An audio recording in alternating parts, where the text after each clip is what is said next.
cape.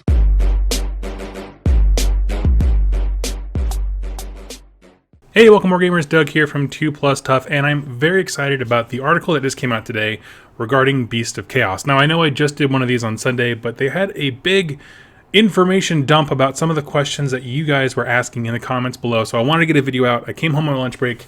We're going to crank this one out. So, a lot of the questions regarding marks of chaos and battalions and summoning and all that kind of stuff, so we'll look at the Beast of Chaos Preview 1. Basically, I want to start off this conversation by saying that this is probably one of the best articles that Warhammer community pages put out. By this I mean they often have a balancing act between enthusiasm and actual information that's helpful and informative. A lot of times it skews one way or the other, and this one has a lot of both. So I'm very excited about that. They got Rue, who is sporting his what's the guy, Apple guy, Steve Jobs, his little outfit there. I love goats, I love it. With a beautiful armor, which we've seen on the Stormcast podcast, I think at least once.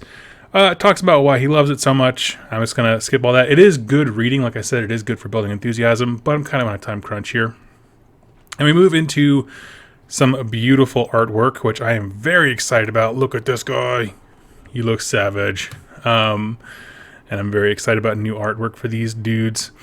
And just talks about kind of what separates them from being generic, like Slaves to Darkness, that kind of stuff, as far as being more bestial and chaos is a raw, uncontrollable force, that kind of stuff. And then he gets into kind of the nitty-gritty of the rules. So, to put this very briefly, rather than having one allegiance ability, these guys, collectively, the army has 3. And they have the Brayherd Ambush, Blood Gorge, and Creatures of the Storm. And basically they affect the various types of units in those kind of subcategories. So all Brayherd units have this alternate deployment thing, which we'll read very quickly here for those of you who can't stop to read it on your own. Instead of setting up a Brayherd unit on the battlefield, you can place it to one side and say that it is set up in ambush as a reserve unit. You can set up one reserve unit in ambush for each Beast of Chaos unit you have set up on the table. This is identical to the Stormcast and Night Haunt method of deploying off the board. You always have to have a 1-to-1 kind of thing. At the end of your first movement phase, you must set up all friendly reserve units that are in ambush on the battlefield, wholly within 6 inches of the edge of the battlefield and more than 9 inches from an enemy unit. Any reserve units that cannot be set up that way are slain. So if there's no room, there's no room. It does not say which table edge. And it doesn't say, it does say that you have to do it all on the first turn. There's a few ways to modify that we'll talk about here in a little bit. But what I like is that it is very clear about when things come on the board. And so the next one is for Warherd, which is the Minotaurs and Doom Bulls and things like that. At the end of the combat phase, if any attacks made by a Warherd unit in the combat phase destroyed an enemy unit, heal D3 wounds allocated to that Warherd. So you have a chance to heal yourself, which, considering that they're all large multi-wound models, is not a huge boost, but it is a nice little something for them. And the last one is the Thunderscorn, who is probably the least represented army in the game, as I would probably see it. At the start of your hero phase, roll a die. Each friendly Thunderscorn unit more than 3 inches from an enemy can move a distance equal in inches to that roll, but cannot move within 3 inches. So basically it gets everyone to push up. This is identical to kind of the Iron Fist from Iron Jaws, where everyone gets like a D6 move. You roll 1 die and all Thunderscorn units get to move that far unless you're already in combat.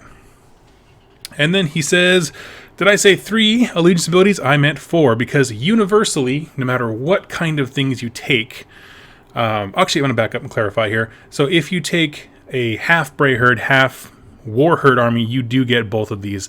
The Brayherd units are affected by Brayherd Ambush, and the Warherds are affected by Blood Gorge. So it's important to know. These are basically just tack-on rules for anything with those keywords. Now the next one is a kind of a universal blanket rule. Everyone gets access to the Herdstone, and we got some clues as to the Herdstone's rules, but certainly not all of them. Basically, the Herdstone is put. We don't know its deployment specifics yet, but it has kind of this aura around it that expands every single turn. These are game turns, just so you know. So one effect is subtract 1 from save rolls for attacks that target units within 6 inches of this terrain feature. At the start of each battle round after the first, add 6 inches to the range of this ability. So, what's important, a few things here. It says units that are within 6 inches, not wholly within. So if you have an enemy unit that has one dude in this kind of ever-expanding bubble, that entire unit that he's a part of, -1 to their saves. Of course, Beasts of Chaos units are not affected by this, but if you do bring allies, they will also be affected by this if they don't have that keyword. So that's important to know. Because allies, we're going to talk about that here in a second. So, moving on, that is a debuff to your opponent. And the buff to you, Beasts of Chaos units wholly within 6 inches, that's very important, of this terrain feature do not take battle shock tests at the start of each battle round. After the first, add 6 inches to the range. So you have this ever-growing debuff of armor saves to your opponent and a immunity to battle shock. The difference is, of course, that the debuff is units within, the resisting battle shock one is units wholly within. So that's a little more nuanced, but being near the Herdstone is a big deal. In addition, he said that's not all. You can also use the Herdstone to perform dark and evil rituals on your own troops in order to summon wild monsters. Throw some Ungor on the pyre every turn, and you'll be able to bring on anything from some more Ungor to then sacrifice to Gorgons, Chimeras, and other foul beasties. And so we don't have the whole list for summoning here, but we do have, like, for example, the Chimera is cost of 10. I'm assuming this is 10 models or maybe 10 wounds. I don't know. It actually does matter because some units, if you were to throw, is 3 of the Minotaur guys equivalent to 3 Ungors? That seems kind of wonky, but it makes sense that you'd sacrifice a bunch of the little guys. So I'm curious to see what the exchange rate is, I guess you would say, for is it for every model you destroy or every wound that you sacrifice, and how that all works. We don't have a whole lot of information. I'm assuming that'll be what the future articles are about. But we do get a list of whatever their currency, I guess you could say, is. Chimera, Gorgon, and Zangor Skyfires are all 10. So I'm assuming that's very expensive. And you have Sigor. And what's cool is that these are all things you already have access to, so they're just alternate means of getting cool models on the table. So I'm very excited about that. Going back here, looking at this, and then it goes into some spoilers about the Great Frays. These are the storm hosts or enclaves for Ineth Deepkin, however you want to word that, the kind of factions, if you will, within the overall army. So we have All Herd, Darkwalkers, and Gravespawn. So the first thing they give us is some information about the Darkwalkers, okay, and this is very cool. Warherd and Thunderscorn units in a Darkwalker's army are considered to have Brayherd keywords for the purposes of the Brayherd ambushed battle trait. In addition, up to half, rounding up, of the reserve units that are set up in ambush can arrive in your second movement phase of it instead of your first movement phase. So, basically, this is very self-explanatory. Everyone gets the Brayherd word no matter how you diversify your army for this, and that is incredibly cool because it's a lot of alternate deployments for units that typically wouldn't get them. Having Minotaurs 9 inches away from me at the start of the game sounds brutal. That kind of stuff. And then, of course, they all come with their own artifacts of power, command abilities, things like that. Things I think we've been seeing a lot where you can take this storm host or Great Fray, whatever it is, and then you're kind of locked into a command ability and an artifact. Of course, if you take battalions, you can get more artifacts and such. Let's see here. If you want some chaos spawn, you can look at another one of these. If a friendly grave spawn, which is another Great Fray, hero is slain, roll a dice before moving the model on a 2+. 1 chaos spawn is added to your army. Set up the chaos spawn anywhere on the battlefield within 6 inches of the slain hero. If the hero had a corn, nurgle, blah, blah, has a mark, the chaos spawn does too, which is pretty typical. It's basically the same spawn rule that the Lord of Chaos has. So very interesting there. The difference is he has to roll for it. I think the Lord of Chaos just automatically becomes a spawn. Each Great Fray has a unique command ability, Warlord trait, and Artifact 2. So that's very, very interesting. Then he jumps into something that a lot of folks have been asking. When I put the last video out, tons of folks were asking about the Beastmen getting marks. Mark of Chaos for Korngors, Pestigors, all those things. And they've kind of met us halfway. To make the army be unique in itself, they have refrained from, I think, putting them into the individual war scrolls. So, like, your basic Gore guy does not have the same Allegiance of Chaos ability that, say, a Slaves to Darkness army would. However, that is kind of meant to represent the fact that they don't have the wherewithal to devote themselves to a single god, but in a collective group, they can lean towards one. So what you get are battalions that allow you to add keywords to your war scrolls. So the first one we have here, the one that we've been shown, is the Followers of the Brass Bull. This is a very lean battalion. By that I mean the requirements are one of the following: Beast Lord or Doom Bull, and 3 to 8 of any combination Bestigors, Bulgors, or Gores.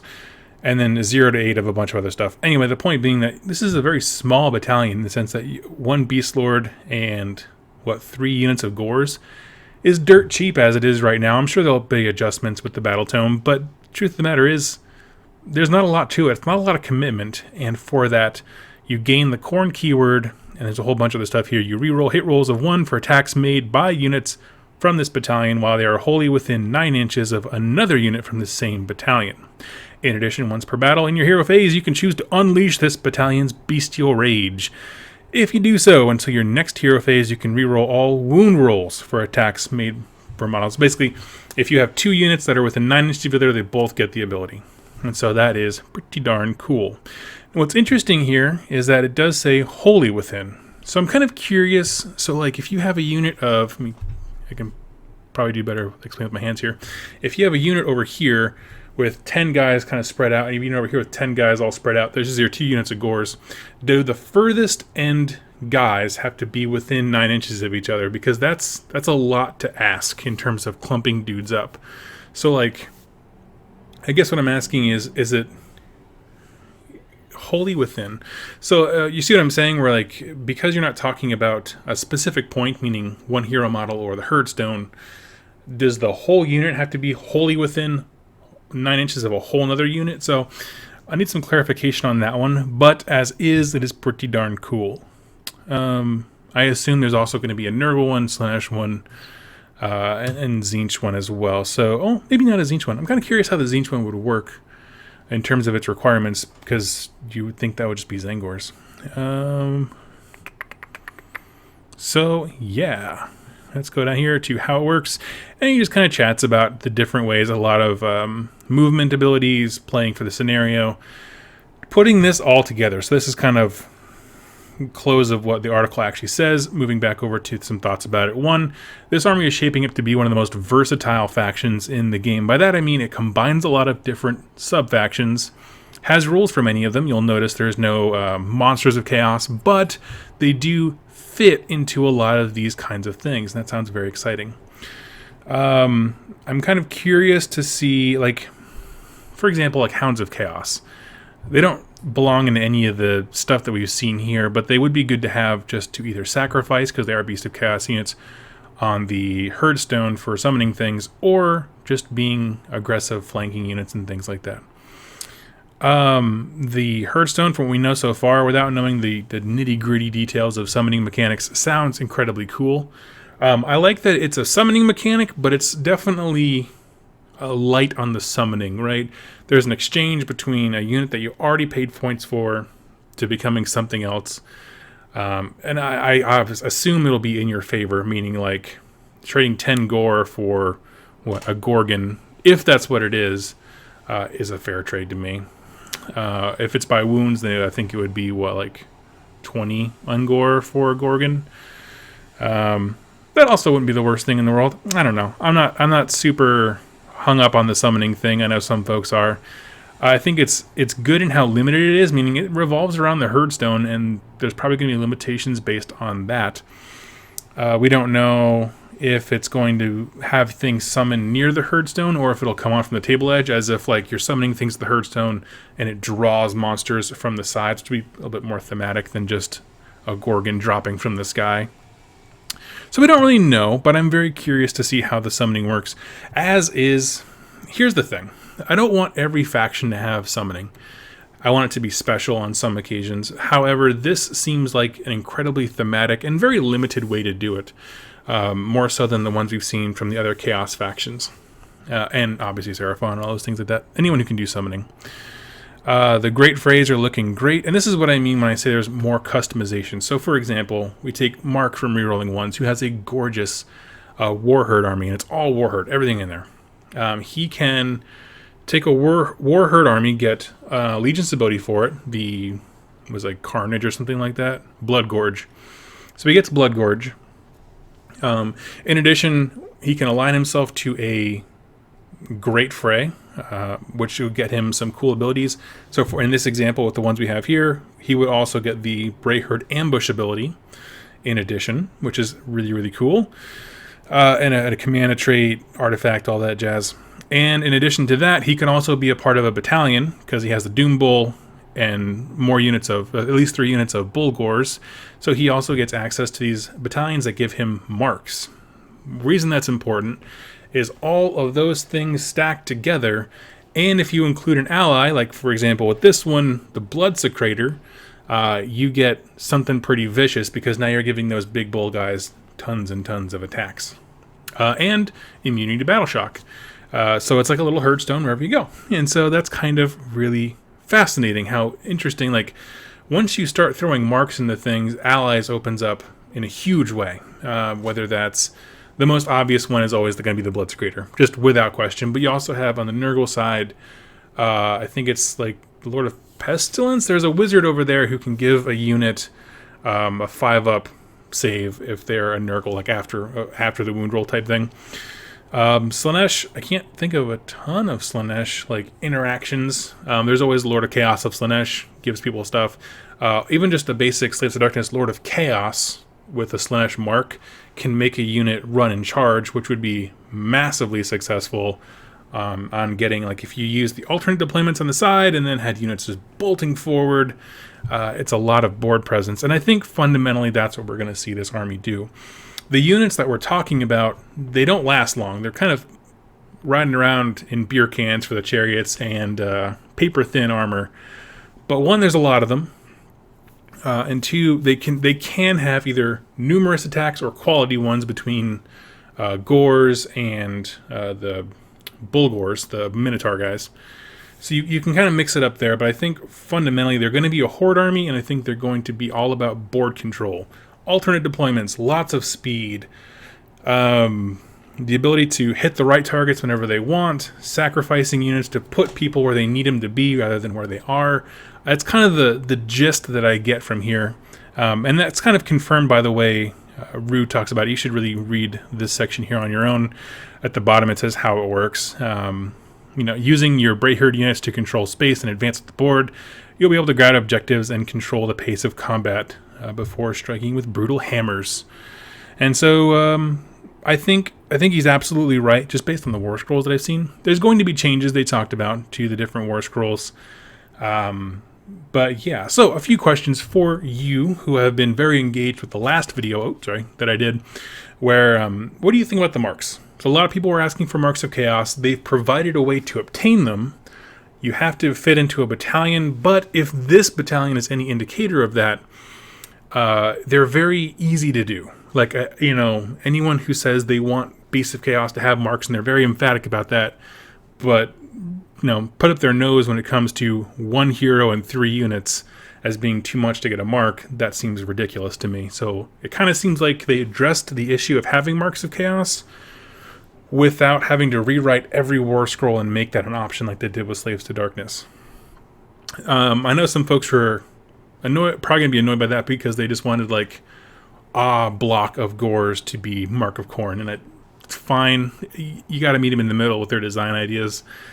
But I think this is I think it's probably the best solution to having an undivided army. Like, when I look at this, I see everything I want to see in my Slaves to Darkness book, my Dark Oath book, whatever you want to call it, where you get the ability to do the things you want to do, like with the marks and junk, but you also have the main book is designed to be undivided. So I'm very excited about that. But I want to hear your thoughts on what you think of the compromise they made with marks.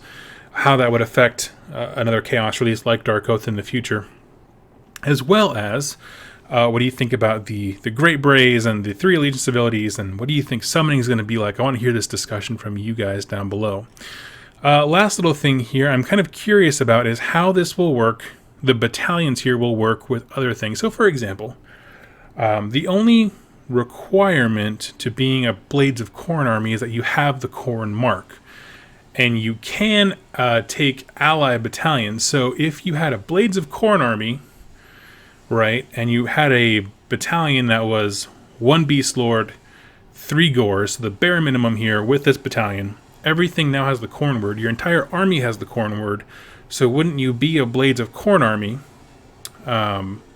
Because it's a Beast of Chaos battalion, they wouldn't count towards your battle line or anything like that because it's an allied battalion. They wouldn't count towards your requirements, so you'd have to have at least 3 units of Blood Reavers, right? But you would have an entire Blades of Khorne army because you have a unified keyword. Someone correct me if I'm wrong on that, because I'm curious to see if you did that exact scenario based on what we see here. If a Gore dies in that army, do you obviously get a Blood Tithe point? But I'm curious to know if that would affect your allegiance at all, right? They wouldn't count as allies because they are Khorne, and that's the only qualifier for being a Blades of Khorne army. So if someone could clarify that for me, I have to go back to work here. But I'm very excited for this battle tome. I think they're knocking it out of the park, and just I'm very excited for what we saw. This is one of the perfect articles in terms of excitement from the author and just actual real meat to dig into. I also want to hear your thoughts. What do you think they're going to do for the Nurgle, Slaanesh, and Tzeentch ones if they do them, in terms of the battalions and how they'll work with the Great Phrase? So thank you all so much for watching. Let's brainstorm and get some theory crafting going, and I'll see you in my next video.